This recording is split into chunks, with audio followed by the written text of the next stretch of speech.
Welcome to Compliance Corner from Certrec, your trusted source for regulatory insights and reliability compliance. Many utilities and transmission operators view PRC-005 as primarily about maintaining protection systems. In reality, it's about providing clear, documented evidence. It proves that maintenance and testing keep systems reliable.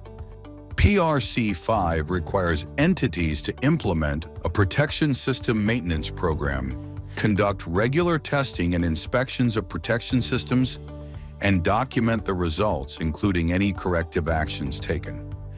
Key points for PRC-005 compliance include: documentation should accurately reflect actual practices, including testing schedules, procedures, and results. Corrective actions must be addressed promptly and properly recorded to maintain audit readiness. And regulators closely review the completeness and accuracy of evidence to confirm that protection systems will operate reliably during fault conditions.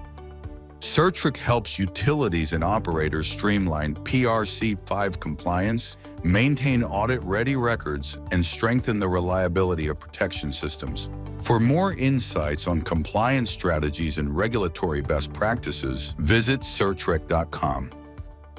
Like this video, subscribe to our YouTube channel, and hit the bell icon to stay informed on the latest NERC standards.